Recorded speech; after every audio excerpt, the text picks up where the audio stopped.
एक ऐसा देश जहां दुनिया की चौथी सबसे बड़ी झील हुआ करती थी, जहां इतना पानी था कि वहां बड़े बड़े शिप्स तैरा करते थे। लेकिन आज वहां बस एक बंजर रेगिस्तान है, जहां दुनिया का सबसे बड़ा मैन मेड एनवायरमेंटल डिजास्टर हुआ। इस झील में अब केवल 10% पानी ही रह गया है, जिसमें आज भी यूरेनियम वेस्ट और कई खतरनाक केमिकल्स पाए जाते हैं।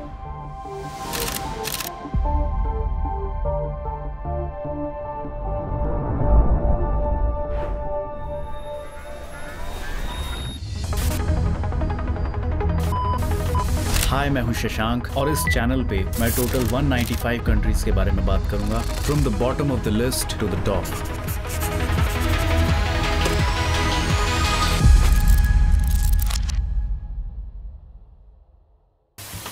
उज़्बेकिस्तान 5 देशों से घिरा हुआ है। इसके नॉर्थ और वेस्ट में है कजाकिस्तान, ईस्ट में है किर्गिस्तान और तजिकिस्तान, साउथ वेस्ट में तुर्कमेनिस्तान और साउथ में है अफगानिस्तान। ये सभी देश सेंट्रल एशिया का पार्ट है, जिसके बिल्कुल बीचों बीच लोकेटेड है उज़्बेकिस्तान। इसीलिए इसे सेंट्रल एशिया का हार्ट यानी कि दिल भी कहा जाता है। उज़्बेकिस्तान को एक डबली लैंडलॉक्ड कंट्री भी कहते हैं। वो इसलिए क्योंकि समुद्र तक पहुंचने के लिए उज़्बेकिस्तान को कम से कम 2 देशों को पार करना पड़ता है, क्योंकि ये चारों तरफ से ऐसे पड़ोसी देशों की बॉर्डर से घिरा हुआ है जो खुद किसी समुद्र या ओशन के किनारे नहीं बसे हुए हैं। दुनिया में केवल 2 ही डबली लैंडलॉक्ड कंट्रीज हैं, एक उज़्बेकिस्तान और दूसरा यूरोप का एक छोटा सा देश लिechtenstein, जिसके बारे में हम आगे आने वाले वीडियोस में बात करेंगे। उज़्बेक शब्द आया है सुल्तान गियास अल दिन मोहम्मद ओज़बेक खान से, जिन्हें लोग शॉर्ट में ओज़बेक कहते थे, जो कि 14th सेंचुरी के एक मंगोलियन रूलर थे। उज़्बेकिस्तान में करीब 3.5 करोड़ लोग रहते हैं, जिसमें से 96% लोग सुन्नी मुस्लिम हैं और 4% क्रिश्चियंस हैं। अगर यहाँ के एथनिक ग्रुप्स के डेमोग्राफिक्स को देखें तो यहाँ 84% उज़्बेकिस्तान से हैं, 5% लोग तजिकिस्तान से, 3% लोग कजाकिस्तान और 3% कराकल पाकिस्तान, 2% रशिया से हैं और बाकी के 3% कोरिया, टर्की, यूक्रेन और आर्मेनिया से हैं। और कुछ सोर्सेस के हिसाब से यहाँ का लिटरेसी रेट 100% है, मेल और फीमेल दोनों का। यहाँ की करेंसी है सोम। हेनली ग्लोबल के डेटा के हिसाब से उज़्बेकिस्तान के पासपोर्ट की ग्लोबल रैंक 77th है, यानी कि ये इंडिया से 5 रैंक आगे है। इस देश में 53 एयरपोर्ट्स हैं, जिसमें से सबसे बड़ा और मेन एयरपोर्ट है ताशकेंट इंटरनेशनल एयरपोर्ट। यहाँ की 2 मेजर सिटीज हैं। पहली है यहाँ की कैपिटल सिटी ताशकेंट, जो यहाँ की सबसे बड़ी और मॉडर्न सिटी है। आई एम श्योर आप सभी ताशकेंट अग्रीमेंट के बारे में जरूर जानते होंगे। ये वही शहर है जहां 1966 में former prime minister Lal Bahadur Shastri ji India और पाकिस्तान के बीच चल रही वॉर को खत्म करने के लिए शांति समझौते पर साइन करने गए थे, और जिसके अगले ही दिन ताशकेंट में उनकी डेथ हो गई थी। उस वक्त उज़्बेकिस्तान सोवियत यूनियन का हिस्सा था। यहाँ की दूसरी सबसे बड़ी सिटी है समरकंद। ये यहाँ का सबसे पुराना शहर है। यहाँ के गजब के आर्किटेक्चर की वजह से ये शहर एक यूनेस्को वर्ल्ड हेरिटेज साइट है, और जिसके साथ सिल्क रूट की हिस्ट्री भी जुड़ी हुई है। यहाँ की तीसरी सबसे बड़ी सिटी है बुखारा।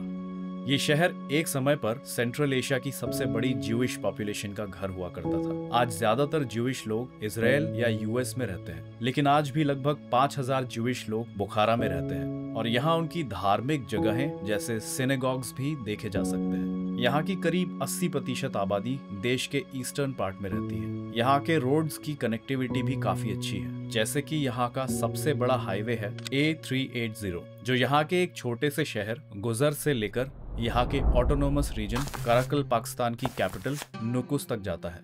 यहाँ का रेलवे नेटवर्क भी बहुत बड़ा है, जो कि इस देश के आसपास के पड़ोसी देशों से भी जुड़ता है, यहाँ तक कि अफगानिस्तान से भी। 2011 में यहाँ एक हाई स्पीड ट्रेन भी शुरू हुई थी, जो ताशकेंट से लेकर बुखारा तक जाती है। इसी के साथ उज़्बेकिस्तान में दुनिया की सबसे लंबी non metro broad gauge railway tunnel भी है, जिसका नाम है कामचिक टनल। ये टनल यहाँ के उगम माउंटेन रेंजेस को काटकर बनाया गया है, जो कि करीब 20 किलोमीटर लंबा है, और जो यहाँ के एक शहर आंग्रेन को जोड़ता है एक छोटे से नाम वाले छोटे शहर के साथ, जिसका नाम है पॉप। देश का लगभग 80% हिस्सा एक फ्लैट और सूखा रेगिस्तान है, क्योंकि इसका बड़ा हिस्सा ट्यूरान डिप्रेशन में आता है, जो एक बड़ा डेजर्ट लोलैंड एरिया है जो कैस्पियन सी के ईस्ट में है और जो तुर्कमेनिस्तान और कजाकिस्तान तक फैला हुआ है। उज़्बेकिस्तान के मैप को अगर ध्यान से देखें तो इसके वेस्टर्न पार्ट को देखने में लगता है कि जैसे किसी ने स्केल से एक सीधी लकीर खींची हो, लेकिन इसका ईस्टर्न हिस्सा, खासकर फरगाना वैली वाला इलाका, बहुत उलझा हुआ और टेढ़ा मेढ़ा लगता है। और इसी जगह पर उज़्बेकिस्तान के 4 एनक्लेव भी हैं। एनक्लेव का मतलब जब अपने ही देश का कोई हिस्सा बॉर्डर के उस पार दूसरे देश की जमीन पर होता है तो उसे एनक्लेव कहते हैं। ये 4 एनक्लेव्स किर्गिस्तान के बाटकेन रीजन में है और ये है नामांगान रीजन, जहाँ की डिस्ट्रिक्ट का नाम है यांगी कोर्गन। नामांगान उज़्बेकिस्तान की चौथी सबसे बड़ी सिटी है। यहाँ की खास बात यह है कि यहाँ जो बॉर्डर एरिया है वो एक 300 मीटर का बहुत ही नैरो यानी कि बहुत ही सकरा चोक पॉइंट है जिसके दोनों तरफ किर्गिस्तान है। इसके अलावा उज़्बेकिस्तान में 2 एक्सक्लेव्स भी हैं। इसका मतलब दूसरे देश का वो हिस्सा जो उज़्बेकिस्तान की बॉर्डर के अंदर है। एक तजिकिस्तान का सरवान एनक्लेव और दूसरा किर्गिस्तान का बराक एनक्लेव। एनक्लेव इसलिए क्योंकि जिन कंट्रीज का वो हिस्सा है उनके लिए वो एनक्लेव ही है, लेकिन उज़्बेकिस्तान के लिए वो एक्सक्लेव है। उज़्बेकिस्तान 12 अलग अलग रीजन्स में डिवाइडेड है, लेकिन इसका एक हिस्सा कंप्लीटली इंडिपेंडेंट है जिसे कहा जाता है autonomous republic of Karakalpakstan. यहाँ इनकी अपनी अलग पार्लियामेंट भी है और अपना एक अलग फ्लैग भी है। अगर हम मैप में देखें तो कराकल पाकिस्तान का ईस्टर्न पार्ट एक बहुत ही खाली और रिमोट इलाका है। ये एक बंजर इलाका है जहाँ कोई पेड़ पौधा नहीं है, केवल नमक और रेगिस्तान में उगने वाले पौधे ही पाए जाते हैं। ये जगह सर्दियों में बेहद ठंडी और गर्मियों में बहुत ज्यादा गर्म हो जाती है। इस रीजन को कहते हैं उस्क्यूट प्लेट्यू। इस जगह 1040 स्क्वायर किलोमीटर तक फैला एक नमक का मैदान है जिसका नाम है बारसा केल्मिस सॉल्ट फ्लैट, जिसे प्लेस ऑफ नो रिटर्न भी कहते हैं। एरल सी के सूखने से पहले तक ये उसी का हिस्सा हुआ करता था। इस जगह बहुत से आर्कियोलॉजिस्ट और हिस्टोरियंस आते रहते हैं क्योंकि इस इलाके में पुराने समय के बहुत सारे छुपे हुए किले और महल आज भी मिलते रहते हैं जो आज इस रेगिस्तान में मिट्टी हो चुके हैं और खंडहर बन चुके हैं। इस डेजर्ट एरिया को आप एक ओपन एयर आर्कियोलॉजिकल म्यूजियम भी कह सकते हैं, लेकिन इसके ठीक ऑपोजिट देश का ईस्टर्न पार्ट बहुत ही हरा भरा है और इसलिए इस इलाके में सबसे ज्यादा खेती की जाती है। यहाँ से 350 किलोमीटर दूर देश की सबसे हाईएस्ट माउंटेन पीक है जिसे कहते हैं हजरत सुल्तान। उज़्बेकिस्तान की ज्योग्राफिकल लोकेशन काफी इंपॉर्टेंट है। ये एशिया के कई हिस्सों को आपस में जोड़ता है। अगर इसकी हिस्ट्री की बात करें तो आज से 2000 साल पहले जब एयरप्लेन्स, ट्रेन्स और शिप्स नहीं हुआ करते थे तब सभी देशों के बीच ट्रेड यानी कि व्यापार जमीनी रास्तों से ही हुआ करता था, जिसका सबसे बड़ा एग्जाम्पल है सिल्क रूट। ये रूट एशिया और यूरोप को आपस में जोड़ता था जो चाइना से शुरू होकर रोम तक जाता था जहां आज इटली है। उस जमाने में चाइना ही इकलौता ऐसा देश हुआ करता था जो रेशम यानी कि सिल्क बनाने की टेक्निक जानता था और कई सालों तक उसने अपनी इस टेक्निक को सीक्रेट रखा। सिल्क रूट से गोल्ड, सिल्वर, पेपर, ग्लास, मसाले और कई तरह की चीजों का व्यापार तो होता ही था, लेकिन सिल्क उस वक्त यूरोपियंस के लिए एक लग्जरी आइटम हुआ करता था जो सोने और चांदी से भी ज्यादा कीमती माना जाता था। यहाँ से सिर्फ सामान ही नहीं जाता था बल्कि अलग अलग देशों से आए लोग आपस में मिलते थे, अपनी फिलॉसफी, नॉलेज, कल्चर और आइडियाज भी एक्सचेंज किया करते थे। उस जमाने में उज़्बेकिस्तान बिजनेस के नजरिए से एक बेहद जरूरी स्ट्रैटेजिक चोक पॉइंट बन गया था। इसका मतलब ये कि सिल्क रूट पर एशिया से यूरोप तक का ये सफर उज़्बेकिस्तान से ही होकर गुजरता था, जहाँ से सभी व्यापारी अपना कारवां लेकर गुजरते थे और यहाँ के शहर जैसे समरकंद, बुखारा और खीवा में ठहरते थे। क्योंकि उज़्बेकिस्तान इस रूट के बीचों बीच एक मेन सेंटर हुआ करता था, इसलिए इस देश को उस जमाने में एक जरूरी ट्रेडिंग हब माना जाता था। साल 1500 के बाद समुद्री जहाज यानी कि शिप्स का दौर शुरू हो गया, जहां ये शिप्स टेक्नोलॉजी में इतने बेहतर हो चुके थे कि इनके जरिए अब दूसरे देशों के साथ ट्रेड करना बहुत आसान हो गया था। इसीलिए यूरोप और एशिया के बीच समुद्री ट्रेड ज्यादा पॉपुलर होने लगा और सिल्क रूट धीरे धीरे कमजोर पड़ता चला गया और आगे चलकर जियोपॉलिटिकल इश्यूज की वजह से पूरी तरह खत्म हो गया। उज़्बेकिस्तान की हिस्ट्री कॉम्प्लिकेटेड तो है लेकिन बहुत इंटरेस्टिंग भी है। सोचो जब दुनिया के कई हिस्सों में लोग आग जलाना सीख रहे थे, तब यहाँ बड़ी बड़ी सिविलाइजेशंस बन रही थी और इंटरनेशनल लेवल पे बिजनेसेस हो रहे थे। आज तो हम अमेज़न से ऑनलाइन शॉपिंग कर लेते हैं, लेकिन उस जमाने में डिलीवरी ऊंट पर होती थी। उस जमाने के सिल्क रूट पर व्यापारियों यानी कि बिजनेसमैन के कारवां की जो भीड़ लग जाती थी, उस भीड़ को आप आज के दिल्ली के ट्रैफिक जैम से कंपेयर कर सकते हो। तो चलो यहाँ की हिस्ट्री को शॉर्ट में जल्दी से समझते हैं। यहाँ दूर देशों से कई तरह के एथनिक ग्रुप्स आकर बस गए थे, जैसे कि स्किथियंस और मासागेटा, जो कि नोमैड्स यानी कि बंजारों का एक ग्रुप था, और इसलिए ये लोग कभी किसी एक जगह पर नहीं रुकते थे। ये लोग यूक्रेन और रशिया के इलाकों से उज़्बेकिस्तान आए थे और बहुत ही मजबूत योद्धा थे। इनका सबसे बड़ा हुनर था हॉर्स राइडिंग यानी कि घुड़सवारी। इसके साथ यहाँ बैक्ट्रियन और सॉग्डियन नाम के ग्रुप्स भी उज़्बेकिस्तान आए थे, जिनका दिमाग व्यापार में बहुत तेज चलता था। 4th सेंचुरी BCE में मैसिडोनियन एम्पायर के अलेक्जेंडर द ग्रेट, जिन्हें भारत में सिकंदर के नाम से जाना जाता है, वो उज़्बेकिस्तान आए और उन्होंने यहाँ बहुत से शहर बनवाए। उसके बाद सॉग्डियन राजा की बेटी रोक्साना से उनकी शादी हो जाती है, जिसके बाद केवल 32 साल की उम्र में मलेरिया और टाइफॉइड फीवर से अलेक्जेंडर की मौत हो जाती है। उनकी मौत के बाद मैसिडोनियन एम्पायर धीरे धीरे खत्म हो गया। फिर पार्थियंस नाम के एक ग्रुप ने सेंट्रल एशिया और ईरान पर कब्जा कर लिया और उन्होंने सिल्क रूट पर ट्रेड को बढ़ाने में मदद की। फिर लगभग 500 साल बाद अरब्स उज़्बेकिस्तान आए, जहां उन्होंने इस्लाम को लोगों तक फैलाना शुरू किया और उसका प्रचार किया। यहाँ मस्जिदें बनाई गई और स्कूल्स यानी कि मदरसे भी बनाए गए, जहाँ अरेबिक भाषा सिखाई जाती थी और साथ ही साइंस, फिलॉसफी, लिटरेचर जैसे कई और सब्जेक्ट्स भी पढ़ाए जाते थे। और यहाँ के शहर समरकंद और बुखारा उस वक्त इस्लामिक नॉलेज का सेंटर बन चुका था। लेकिन इसके करीब 500 साल बाद मंगोलिया से चंगेज खान उज़्बेकिस्तान आया। फिर उसने यहाँ की मस्जिदें, स्कूल्स और लाइब्रेरीज को जला दिया और यहाँ के लाखों लोगों को मार डाला, किताबों को नालियों में बहा दिया और लोगों के लिए नॉलेज पाने के सारे रास्ते बंद कर दिए। उज़्बेकिस्तान में उस वक्त ख्वारेज़मियन नाम का एम्पायर हुआ करता था, जहां चंगेज खान ने अपने व्यापारियों का कारवां मंगोलिया से ख्वारेज़मियन एम्पायर की ओर भेजा। लेकिन वहां के गवर्नर ने उन व्यापारियों को जासूस समझकर पकड़ लिया और उन्हें मार डाला। बदले में चंगेज खान ने अपनी 3 मैसेंजर्स को दोबारा वहां भेजा ताकि वो इस बात के लिए चंगेज खान से माफी मांग ले।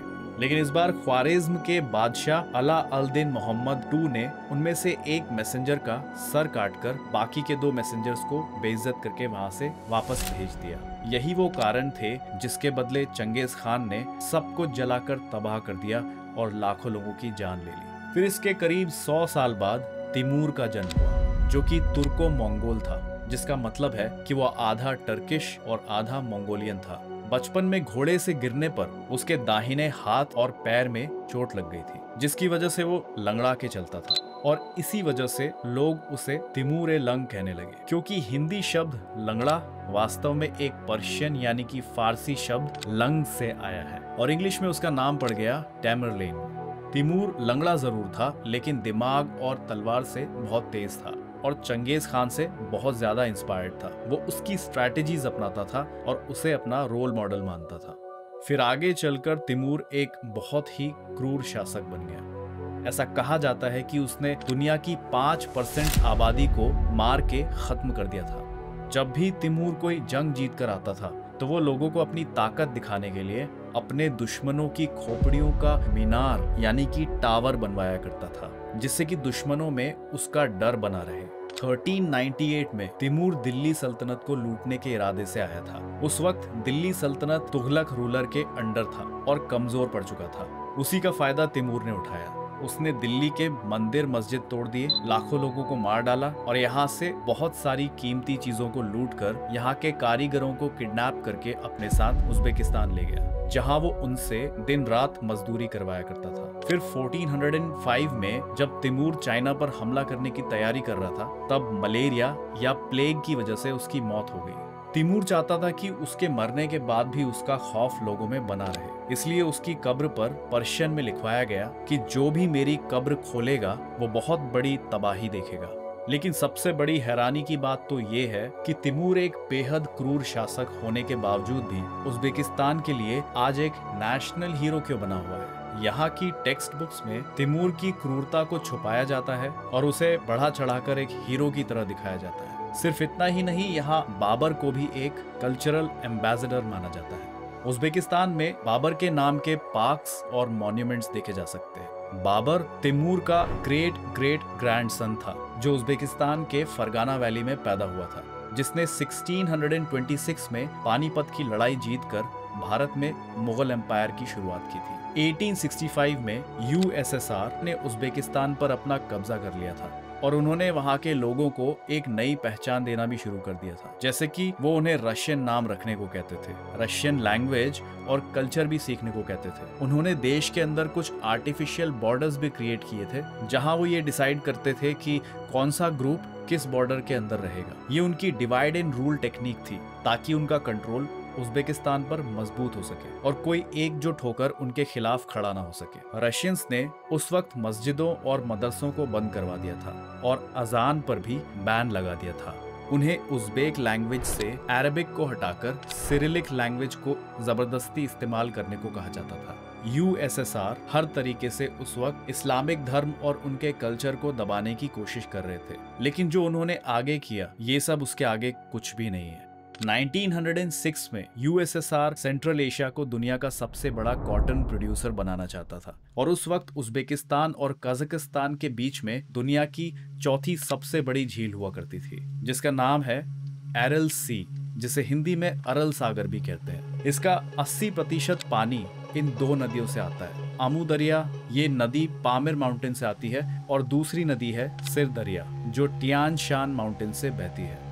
उस वक्त कुछ रशियन इंजीनियर्स ने कॉटन का प्रोडक्शन बढ़ाने के लिए काफी बड़े कैनाल्स बनाए, जिसकी मदद से इन दोनों नदियों को खेतों की ओर डाइवर्ट किया गया, ताकि वो पानी कॉटन की खेती में इस्तेमाल हो सके। जिसके बाद कॉटन का प्रोडक्शन तो बढ़ने लग गया, लेकिन जो पानी इन दोनों नदियों से अरल सागर में मिल जाता था, वो अब झील तक पहुंचना बंद हो गया, जिसकी वजह से ये झील बहुत ही तेजी से पूरी तरह सूख गई और झील की सारी मछलियां मर गई। जो शिप्स वहां एक समय पे पानी पर तैरा करते थे, वो सभी वहीं के वहीं फंसे रह गए, जो आज वहां पड़े पड़े जंग खा रहे हैं और आसपास दूर दूर तक बस रेगिस्तान ही दिखाई देता है। इसे अब एरल सी की जगह एरल डेजर्ट कहा जाता है और लोकल्स की भाषा में अरल कुम। ये लेक जिस शहर में है, उसका नाम है मोएनाक।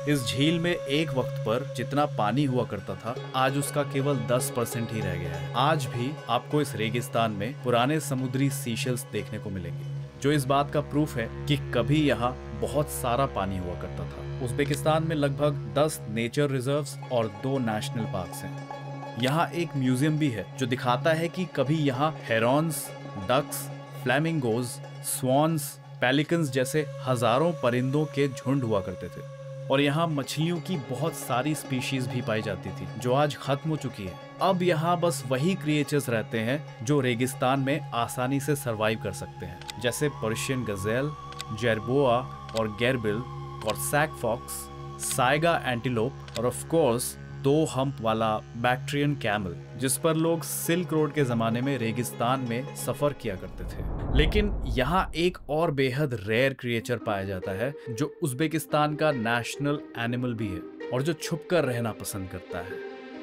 टर्किस्टन सैंड कैट। ये देखने में बहुत क्यूट होती है और बिल्कुल एक पालतू बिल्ली की तरह दिखाई देती है, लेकिन असलियत में ये एक जंगली बिल्ली है, जो एक बेहतरीन शिकारी भी होती है। लेकिन सोचने वाली बात तो ये है कि जिस प्लैनेट पर हम रहते हैं, जिसे हम अपना घर कहते हैं, उसे हम किस लेवल तक बर्बाद करने का पोटेंशियल रखते हैं कि दुनिया की चौथी सबसे बड़ी सॉल्ट वाटर लेक को हमने आज एक बंजर रेगिस्तान बना दिया है। इस झील के बर्बाद होने के पीछे की कहानी बहुत ही डिस्टर्बिंग और डरावनी है। तो चलो समझने की कोशिश करते हैं कि इसके पीछे और क्या कारण थे। यूएसएसआर केवल कपास यानी कॉटन की खेती करने नहीं आया था, बल्कि वो यहाँ यूरेनियम की माइनिंग भी करता था और साथ ही 3 तरह के बेहद खतरनाक हथियारों की टेस्टिंग भी किया करता था, जो थे न्यूक्लियर, बायोलॉजिकल और केमिकल वेपन्स। यूएसएसआर का main nuclear testing ground Uzbekistan से थोड़ी ही दूर उसकी नेबरिंग कंट्री कजाकिस्तान में था, जहां अंडरग्राउंड और सरफेस दोनों पर 450 से ज्यादा एक्सप्लोजन्स किए गए थे, जिसकी रेडिएशंस का असर लाखों लोगों पर पड़ा और उनकी आने वाली कई जनरेशंस को बर्थ डिफेक्ट्स, कैंसर और इनफर्टिलिटी जैसी मुसीबतों का सामना करना पड़ा। अरल सी के बीचों बीच बहुत से आइलैंड्स हुआ करते थे। उनमें से सबसे बड़ा आइलैंड था वोजरोजदीनिया आइलैंड। ये वो जगह थी जहां बायोलॉजिकल वेपन्स की टेस्टिंग हुआ करती थी। यूएसएसआर ने इस आइलैंड पर एक top secret bio weapon lab बनाया, जहां लोगों का आना स्ट्रिक्टली मना था और लोगों को कोई आइडिया नहीं था कि इस आइलैंड पर आखिर होता क्या है। रशियंस ने उस प्रोजेक्ट को नाम दिया था एरल SK7। इस लैब में एंथ्रेक्स, प्लेग, स्मॉल पॉक्स और ब्रूसेलोसिस जैसे खतरनाक बैक्टीरिया और वायरसेस की टेस्टिंग की जाती थी, जो बड़े लेवल पे जानलेवा बीमारियां फैलाते हैं। इनकी केमिकल वेपन टेस्टिंग की एग्जैक्ट लोकेशन आज तक कोई नहीं जान पाया। बस इतना पता है कि वहां मस्टर्ड गैस और नर्व एजेंट जैसे बेहद खतरनाक वेपन्स की टेस्टिंग हुआ करती थी, जो इंसानों, जानवरों और पेड़ पौधों के लिए बेहद जहरीले होते हैं। इन सभी इलीगल टेस्टिंग्स और पर्यावरण को लेकर लापरवाही की वजह से जब यूएसएसआर धीरे धीरे कमजोर पड़ता गया, तब 1991 में जाकर उज्बेकिस्तान धीरे धीरे एक आजाद देश बन गया। लेकिन एक खतरा अभी भी बना हुआ था। यूएसएसआर ने 1988 में एंथ्रेक्स का एक पूरा बैच वोजरोजदीनिया आइलैंड पर दफना दिया था, जिसके बाद यूएसए ने उस जगह को साफ करने में उज्बेकिस्तान की मदद की थी, ताकि उनसे होने वाली भयानक बीमारियों के खतरे को रोका जा सके। लेकिन आज भी कुछ साइंटिस्ट्स को डाउट है कि वो जगह पूरी तरह सेफ नहीं है।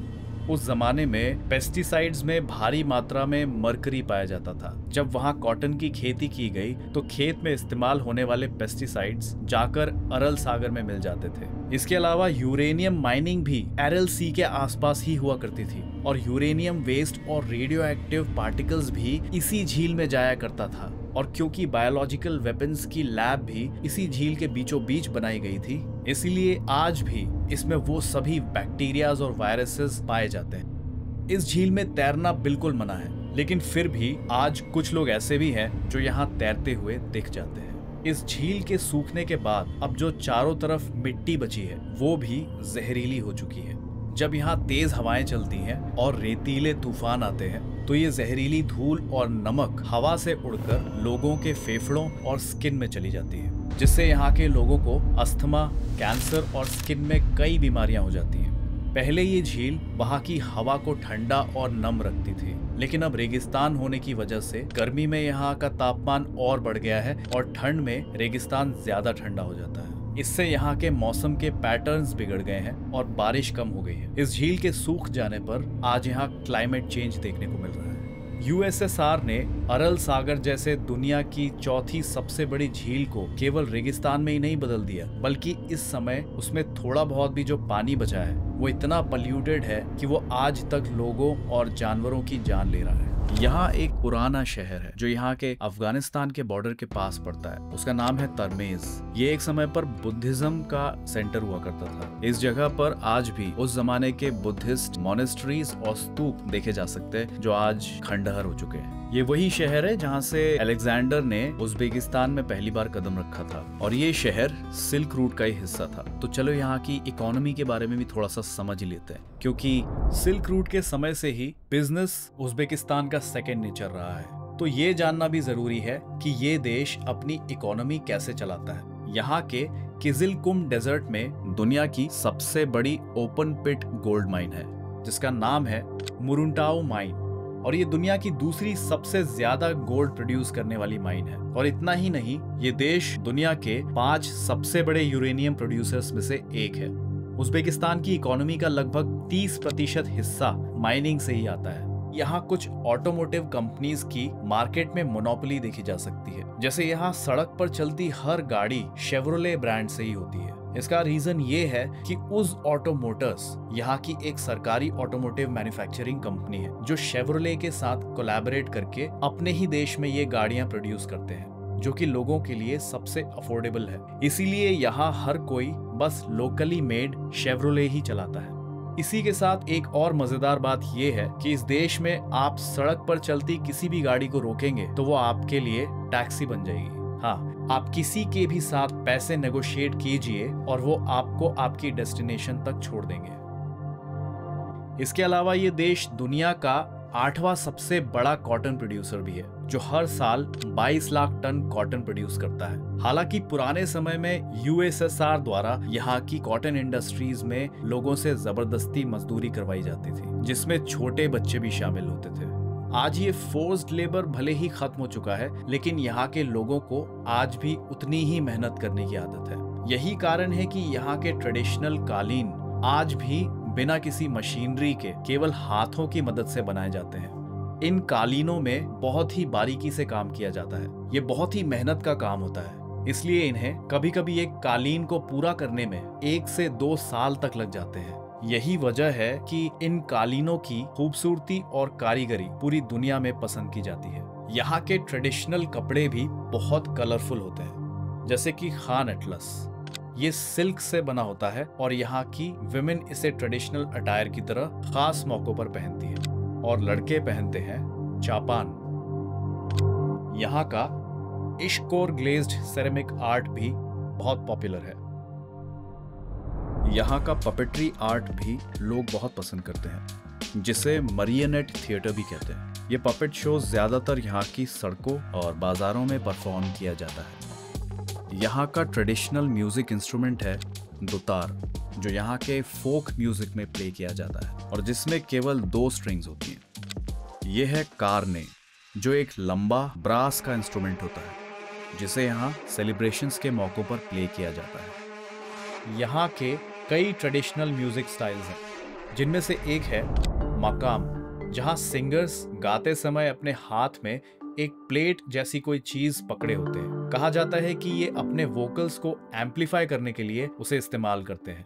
इसके अलावा यहाँ भी इंडिया की तरह गजल काफी पॉपुलर है। यहाँ यूनेस्को द्वारा स्पॉन्सर्ड एक बहुत बड़ा इंटरनेशनल कल्चरल इवेंट भी होता है, जो यहाँ के समरकंद सिटी में हर 2 साल में एक बार ऑर्गेनाइज किया जाता है। इस फेस्टिवल को कहते हैं मेलोडीज ऑफ द ईस्ट, जो कि यहाँ के रेगिस्तान स्क्वायर में होता है, और यहाँ हर देश से म्यूजिशियंस और ट्रेडिशनल आर्टिस्ट्स आके परफॉर्म करते हैं। अब उज़्बेकिस्तान के लिटरेचर को अगर हम समझें तो यहाँ कई बेहतरीन पोएट्स और फिलोसोफर्स हुए हैं, लेकिन इस देश के सबसे बड़े राइटर और फिलोसोफर, जिन्हें दुनिया के बहुत से देशों में पढ़ा जाता है और फॉलो किया जाता है, वो है एलिशर नेवोई। ये एक महान कवि और सूफी फिलोसोफर थे। इनकी सबसे फेमस किताब है खामसा। इन्हें यहाँ उज़्बेक लिटरेचर का शेक्सपियर माना जाता है। तो अब तक हमने यहाँ की हिस्ट्री, इकोनॉमी, आर्ट और लिटरेचर सबके बारे में बात की, लेकिन अब बात करते हैं एंटरटेनमेंट की, क्योंकि हर देश की फिल्म हमारे सामने एक यूनिक पर्सपेक्टिव लेके आती है, जिसे हमें अप्रिशिएट भी करना चाहिए, क्योंकि एक अच्छे सिनेमा की कोई बाउंड्रीज नहीं होती। तो उज़्बेकिस्तान की ये वो 5 फिल्म्स हैं जो दुनिया भर में काफी पसंद की जाती है।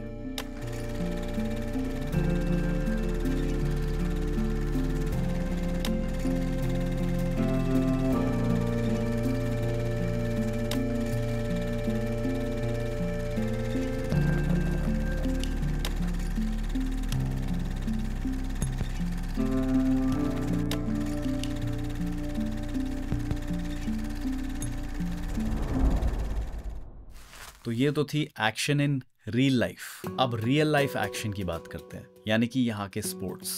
यहाँ का सबसे पॉपुलर गेम है बॉक्सिंग, फुटबॉल, रेसलिंग जिसे उज़्बेकिस्तान में कुरश कहते हैं, और बुज़कशी जिसे घोड़े पर सवार होकर खेला जाता है, और ये थोड़ा वायलेंट होता है। तो अब आखिरी चीज, यहाँ का खाना। तो चलो देखते हैं कि इस देश में क्या खाया जाता है। पहली चीज जो यहाँ सबसे ज्यादा पॉपुलर है वो है पुलाव, जिसको यहाँ प्लोव कहते हैं। ये अकेली ऐसी चीज है जो पूरे उज़्बेकिस्तान में हर दिन खाई जाती है। ये इनकी नेशनल डिश है। यहाँ का सबसे फेमस पुलाव यहाँ की कैपिटल सिटी ताशकेंट में मिलता है। इसमें काफी ज्यादा मात्रा में ऑयल डाला जाता है, और यहाँ के लोकल्स का मानना है कि उन्हें इसका असली स्वाद ज्यादा तेल में कुक करने पर ही आता है। ये हर दिन बहुत ज्यादा क्वांटिटी में बनता है, जिसे लगभग आधा शहर हर रोज खाता है। इसीलिए इसे काफी बड़े बर्तनों में कुक किया जाता है। दूसरी चीज है यहाँ की ब्रेड, जिसे कहा जाता है खौबिज या फिर लेप्योक्शा, जो सबसे ज्यादा यहाँ के समरकंद शहर में बनाई जाती है। जिसे बनाने के लिए एक आदमी को इस तरह के गहरे तंदूर में लटक कर इस ब्रेड को वहां लगाना पड़ता है। इसके बाद है समसा, जिसे इंडिया में समोसा कहते हैं, लेकिन ये उससे अलग होता है। इसमें आलू की जगह मीट और अनियन की फिलिंग्स होती है। इसके बाद है नोरीन, लगमान जो एक नूडल सूप है, कुर्त, ये फर्मेंटेड चीज बॉल्स होती हैं और यहाँ बहुत पॉपुलर है। तो ये थी उज़्बेकिस्तान की पूरी कहानी, कॉटन से लेके कुजीन्स तक, हिस्ट्री से लेके स्पोर्ट्स तक। आज हमने यहाँ के बारे में सब कुछ जाना। तो अब अगले वीडियो में हम जानेंगे एक ऐसे देश के बारे में जो दुनिया की पहली वो कंट्री थी जिसने गांजा कंप्लीटली इलीगल किया था। मुझे क्या देख रहे हो, मैंने नहीं फूका है।